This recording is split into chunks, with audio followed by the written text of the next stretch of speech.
Hello students, मैं आपके लिए लाया हूँ पिछले 5 साल का पेपर एनालिसिस करने के बाद एक रिप्रेजेंटेशन प्रेजेंटेशन जिसमें आपको पता चलेगा कि मैक्सिमम क्वेश्चंस कहाँ से पूछे जाते हैं या फिर मैक्सिमम क्वेश्चन कौन से सेक्शन से आए हैं, क्या ट्रेंड रहा है पिछले 5 सालों का। और इसी के बेसिस पे आप अपनी स्ट्रैटेजी बनाना अगले एमयूसीटी के लिए। तो चलिए शुरू करते हैं। पिछले 5 सालों में हमने लाए हैं टोटल 240 क्वेश्चंस को एनालाइज करा है। ईयर 2026 में हमने दोनों शिफ्ट को इंक्लूड करा है और हमने देखा, क्या देखा? हमने देखा कि 2022 में वोकैबुलरी से पूछे गए थे 16 क्वेश्चन और ग्रामर का वेटेज काफी ज्यादा था। 18 क्वेश्चन पूछे जा रहे थे ग्रामर से। और फिर active passive voice again grammar का पार्ट है, मॉडल्स कंडीशनल से 0 क्वेश्चंस थे, 6 क्वेश्चंस थे आपके वॉइस से। फिर हमने देखा 2023 में, जो कि इंपॉर्टेंट है, 34 क्वेश्चन पूछे गए ग्रामर के स्ट्रक्चर से। एक क्वेश्चन आपका आया एक्टिव पैसिव वॉइस का, मॉडल से 5 क्वेश्चन पूछे गए। 2025 में पैटर्न पूरा ही शिफ्ट होता है और ज्यादातर जो वेटेज था उसको दिया गया वोकैब को, और वोकैब से पूछे गए आपके टोटल 25 क्वेश्चन पूछे गए वोकैब से। फिर ग्रामर से कम पूछे गए 7, फिर 6 क्वेश्चन पूछे गए आपके वॉइस से, 2 क्वेश्चन लगभग कंडीशनल और मॉडल मिला करके। फिर 25 क्वेश्चन 2025 में हमने देखा कि 26 क्वेश्चन पूछे गए आपके वोकैब से, 3 क्वेश्चन आपके स्ट्रक्चर के थे, 5 क्वेश्चन वॉइस के और 6 क्वेश्चन थे आपके मॉडल्स एंड अगेन कंडीशनल से। अगर हम बात करें 2026 की, तो 25 क्वेश्चन पूछे गए थे आपके वोकैब से, 3 क्वेश्चन आपका ग्रामेटिकल स्ट्रक्चर से, 7 क्वेश्चन पूछे गए वॉइस से और 3 क्वेश्चन पूछे गए आपके मॉडल्स एंड कंडीशनल मिला करके, और 2 क्वेश्चन थे आपके इडियम्स एंड फ्रेजेज वाले। वहीं अगर हम बात करते हैं 2026 के सेकंड शिफ्ट की, तो 23 क्वेश्चन पूछे गए हैं आपके वोकैब से, 3 क्वेश्चन पूछे गए हैं आपके ग्रामर के स्ट्रक्चर से, स्ट्रक्चर वाले पार्ट से, 4 क्वेश्चन पूछे गए आपके वॉइस से, 4 और क्वेश्चन पूछे गए आपके मॉडल कंडीशनल से और 6 क्वेश्चन पूछे गए आपके ईडियम्स एंड फ्रेजेस से। तो अब जैसा कि हम सीक्वेंस देख पा रहे हैं, ईडियम्स एंड फ्रेजेस का सेक्शन अचानक से बढ़ा दिया गया, नया इंक्लूड कर दिया गया है 2026 में। और जो सबसे इंपॉर्टेंट बात है, पहले ग्रामर का वेटेज काफी ज्यादा था, लेकिन अभी ग्रामर का वेटेज इन्होंने कम कर दिया है। अगर इन पार्ट को इंक्लूड भी करें तो 4 4 8 और 11 क्वेश्चन ही आपके ग्रामर के बन रहे हैं। और ऐसा मैं इसलिए समझ सकता हूं कि जब आप वॉइस से क्वेश्चन डाल देते हो, ठीक है, जब आप वॉइस से क्वेश्चन डाल देते हो, आप मॉडल से या कंडीशनल से क्वेश्चन डाल देते हो, तो आप बहुत बड़ा सेक्शन ग्रामर का कवर कर लेते हो, क्योंकि वॉइस आप तभी सॉल्व कर पाओगे जब आपको ग्रामर के बाकी कॉन्सेप्ट्स क्लियर होंगे, आपको प्रोनाउन पता होगा, नाउन पता होगा। इनफैक्ट आपको टेंस का भी अच्छा खासा आइडिया होना चाहिए इस पार्ट को सॉल्व करने के लिए।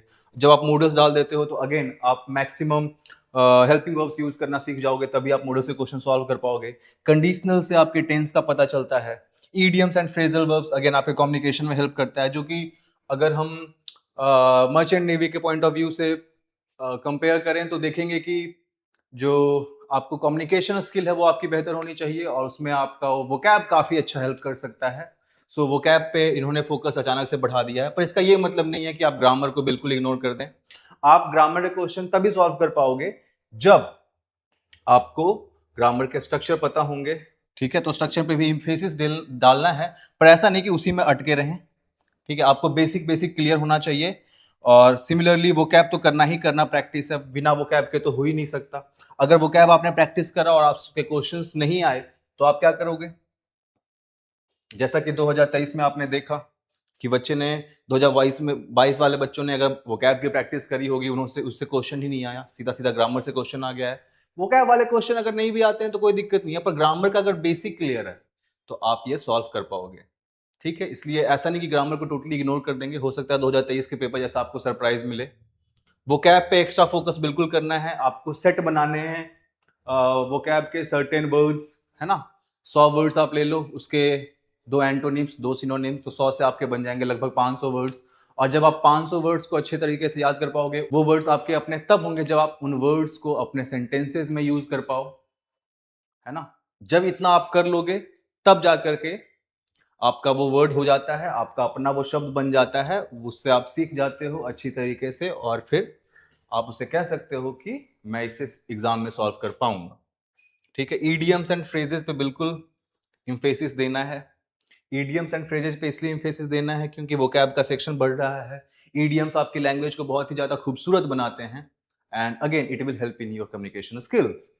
आगे देखेंगे हम वोकैबलरी जो था 2022 में, उससे लगभग 40 क्वेश्चन पूछे जा रहे थे, 40% क्वेश्चन पूछे जा रहे थे और धीरे धीरे वो बढ़ता बढ़ता 63 की ओर गया, 65 की ओर गया, 63 अगेन, और फिर 58% क्वेश्चन जो हैं वो आपके कहां से आ रहे हैं, वोकैब से आ रहे हैं। तो वोकैब एक मेजर स्कोरिंग सेक्शन है एंड अगेन वोकैब के लिए आप बहुत ज्यादा कुछ प्रैक्टिस नहीं कर सकते, आप जितना करोगे उतना कम पड़ेगा, वोकैब की कोई लिमिट नहीं है। पर इंपॉर्टेंट ये है कि आप सर्टेन सेक्शन ऑफ वर्ड्स बना लो एंटोनिम और सिनोनिम के, इनफैक्ट कुछ उसमें फ्रेजल वर्ब भी इंक्लूड कर लो, कुछ आप let's say idioms and phrases भी इंक्लूड कर लो उसमें, ताकि आपको हेल्प कर पाए। देखो कैसे कैसे आते हैं वोकैब से question, fill in the blanks वाले आ सकते हैं, सीधा सीधा वर्ड का मीनिंग पता होना चाहिए। वन वर्ड सब्स्टिट्यूशन आ सकता है कि अगर आपको किसी वर्ड का मीनिंग पता है, ठीक है, तो वो आपको वन वर्ड सब्स्टिट्यूशन में हेल्प करता है। इनफैक्ट कुछ कुछ होते हैं जो ऐसे वर्ड्स वन वर्ड सब्स्टिट्यूशन होते हैं जिनका आप कुछ नहीं कर सकते, वो आपको एज इट इज याद करना पड़ेगा, मग करना पड़ेगा उसको, उसमें आप बहुत ज्यादा नहीं कुछ कर सकते। एंटोनिम सिनोनिम अगेन वोकैब पे आप उसको फोकस करिए, वोकैब ही आपकी हेल्प करेगा। और चूंकि लास्ट ईयर हमने देखा है कि 58 और 63% क्वेश्चन पूछे गए हैं, तो आप वोकैब को तो इग्नोर कर ही नहीं सकते।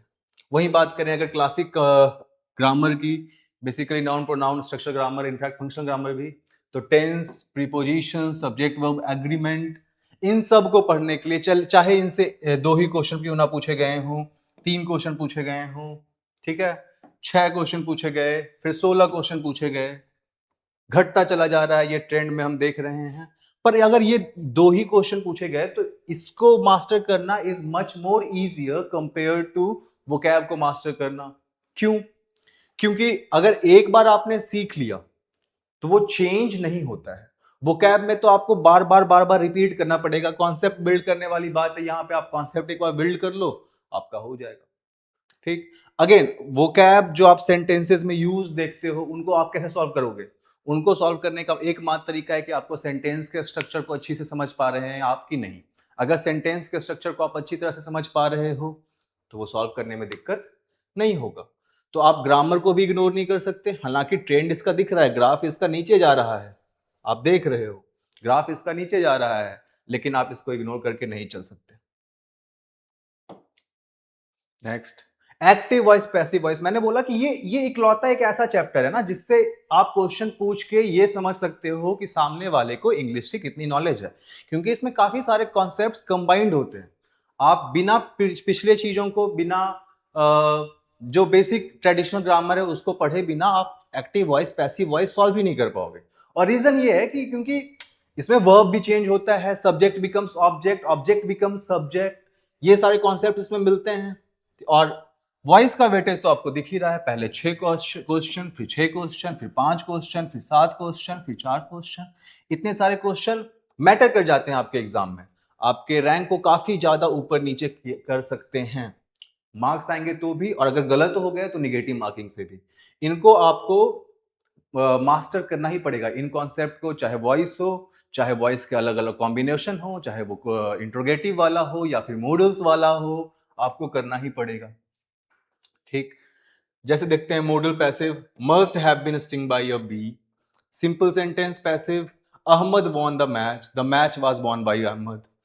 इंटेरोगेटिव क्वेश्चन में आता है was the message given by him. Present perfect tense. आप इसी तरह से देखते चले जाते हो। ईडियम्स एंड फ्रेजेस पहले आपसे नहीं पूछे जाते थे, 2022 में नहीं पूछा गया, 2023 में नहीं पूछा गया, 2024 में नहीं पूछा गया, 2025 में नहीं पूछा गया, लेकिन 26 के शिफ्ट 1 में हमने देखा कि 2 सवाल आ गए और शिफ्ट 2 में हमने देखा कि 6 सवाल आ गए। अगेन वोकैब का सेक्शन मेजरली मैटर करता है। 2023 वाले पेपर को देखते हुए हम ये समझ सकते हैं कि क्या पता ट्रेंड चेंज कर दे, पर अगेन आप एक सेक्शन को बहुत ज्यादा ये ऐसा नहीं कर सकते सिर्फ आप वोकैब करके चले जाओ, ग्रामर को छोड़ दो, हो सकता है वो आपके लिए अच्छा ना निकले, है ना। और अगर अगेन आप वोकैब भी करते हो तो हमने देखा है 58% क्वेश्चन ही आ रहे थे उसके, तो बाकी के 42% काफी मैटर कर जाते हैं। उसी तरह से आगे देखेंगे किस किस तरह के आपके ईडियम्स एंड फ्रेजल वर्ब्स पूछे जाते हैं, drawn into, turn down, looking up, go haywire, make a bee line, again ये सब वैसे हैं जो आप समझ नहीं सकते, इनको एज सच आप इनके लिए कुछ अलग से कर नहीं सकते कॉन्सेप्ट बिल्ड करने के लिए, आपको वो एज इट इज याद करना ही पड़ेगा। आगे देखते हैं models and conditionals. Models again बहुत ही इंपॉर्टेंट चैप्टर होता है। कंडीशन, आप कंडीशनल्स पढ़ोगे, वैसे तो टेंस में पढ़ना होता है, पर आप अलग से भी पढ़ सकते हो, उसकी कोई बात नहीं है। मॉडल्स आप वर्ब का एक पार्ट है ये, ठीक है। अगर आप ने वर्ब अच्छे से पढ़ा है तो ऑक्सिलरी वर्ब को दो ग्रुप में डिवाइड कर देते हैं हम, प्राइमरी ऑक्सिलरी और मॉडल्स में। तो मॉडल्स मूड बताता है हमें, बेसिकली परमिशन, पॉसिबिलिटी, ये सब चीजों का आइडिया देता है। तो मॉडल से हमेशा क्वेश्चन रहे हैं 5 क्वेश्चन, 2 क्वेश्चन, 6 क्वेश्चन, 3 क्वेश्चन और 4 क्वेश्चन। लगभग हर साल ही हमने देखा है 2022 को छोड़ के कि क्वेश्चन मॉडल से आ ही रहे हैं। अगेन बहुत ही इंपॉर्टेंट हो जाता है उस लिहाज से मॉडल्स आपके लिए। और कंडीशनल्स, कंडीशनल्स ऐसे हैं कि आप स्ट्रक्चर नहीं समझ सकते, आपको उसके रूल को एज इट इज याद करना पड़ेगा। और अगर आपको वो रूल याद है तो वो क्वेश्चन इतना इजी वे में सॉल्व कर पाओगे आप, इतना इजीली सॉल्व कर पाओगे आप, जिसका कोई तोड़ नहीं है। लेकिन आपको नहीं आता है तो आपको लगेगा कि ये तो बहुत ही, जैसे इंग्लिश यूजुअली पेपर सॉल्व करने से पहले लोग क्या करते हैं कि जो सुनने में अच्छा लग रहा है, तो कंडीशनल्स ऐसा है कि सुनने में जो अच्छा लग रहा है वो गलती हो जाएगा आपका। नेक्स्ट, और क्या, जैसे देख लीजिए वोकैब से कैसे क्वेश्चन पूछे गए। सेंटेंस में आपको दे दिया गया एक वर्ड और इसका मतलब पूछ दिया गया आपसे, मोडेस्ट। वॉइस से कैसे क्वेश्चन पूछे गए, they built the ship was built by them. Again EDM से कैसे गए, रिजेक्ट करना था और आपके पास ऑप्शन था फिल करने के लिए, टर्न डाउन को करते हैं, रिजेक्ट करते हैं। हैड आवर, ये देखिए कंडीशनल और मॉडल से आ चुका है। Had our flights have been on time, we fill in the blanks, reached by now. ये अब ये जो क्वेश्चन है वो ना स्पेसिफिकली मॉडल्स का है, ना स्पेसिफिकली जो है आप इसको कंडीशनल में डाल सकते हो। क्यों? क्योंकि ये स्ट्रक्चर जो है वो कंडीशनल पे बनेगा, जो फिल इन द ब्लैंक्स है वो आपका मॉडल से निकल के आता है, जो ऑक्सिलरी वर्ब है वो मॉडल से आएगा, जो स्ट्रक्चर है वो कंडीशनल से आएगा। अभी दोनों कॉन्सेप्ट को मिक्स कर दिया गया है, ठीक। और इन दोनों कॉन्सेप्ट के लिए आपको ग्रामर का चैंपियन बनना पड़ेगा। क्यों? क्योंकि आपको टेंस आना चाहिए, आपको वर्ब समझ में आने चाहिए, आपको हेल्पिंग वर्ब, मेन वर्ब, सारे तरह के वर्ब आने चाहिए, तब जाके ये क्वेश्चन आप सॉल्व कर पाओगे। नहीं तो फिर बस कोई बता देगा कि ये उड़हब होगा, क्यों होगा, आप समझते रह जाओगे। नेक्स्ट, क्या क्या करना है आपको, आप या तो हमारे रेगुलर वॉचर हो या हमारे इंस्टीट्यूट में पढ़ते हो, जो भी हो, आपके लिए बता दूं मैं कि वोकैबुलरी सबसे पहले करना है आपको। वॉइस के जितने ज्यादा प्रैक्टिस कर सकते हो उतने प्रैक्टिस करो। ईडीएम्स के लिए आप सेट बनाओ, है ना, आप प्रैक्टिस करो, थ्रू एंड थ्रू प्रैक्टिस करो, जितना ज्यादा प्रैक्टिस कर सकते हो उतना ज्यादा प्रैक्टिस करो। अपने नोट्स बनाओ, उसमें क्वेश्चंस लिखो, उसमें ईडीएम्स लिखो, उनको याद करो, रटो उनको। मॉडल्स एंड कंडीशनल्स, अगेन ये ट्रेडिशनल ग्रामर के पार्ट में मैं इसको रखूंगा। आपको इसके लिए जो है सो कि पढ़ना पड़ेगा ग्रामर, अच्छे से ही पढ़ना पड़ेगा ग्रामर, तभी आप मॉडल्स और कंडीशनल को समझ पाओगे। कंडीशनल के 3 रूल होते हैं, पर वो रूल समझने के लिए आपको पूरा का पूरा टेंस वगैरह भी आना चाहिए। अगेन बात करें हम ग्रामर की, क्विक रिवीजन, क्विक रिवीजन में आप टेंस पढ़ो, प्रीपोजिशन पढ़ो, ठीक है, थोड़ा बहुत आप प्रोनाउन पढ़ सकते हो, पर वो क्विक रिवीजन के लिए। एज इट इज तो आपको पढ़ना ही पड़ेगा, पूरा का पूरा ही पढ़ना पड़ेगा। अगर आप को फिर भी डाउट आ रहा है कुछ भी क्वेश्चन पूछने में, कुछ भी क्वेश्चन समझने में, या फिर किसी भी चीज को लेकर के, मर्चेंट नेवी को लेकर कंफ्यूजन है, किसी भी चीज को लेकर कंफ्यूजन है, तो बिल्कुल आप हमें कांटेक्ट कर सकते हैं, हम आपकी हर तरीके से सहायता करेंगे।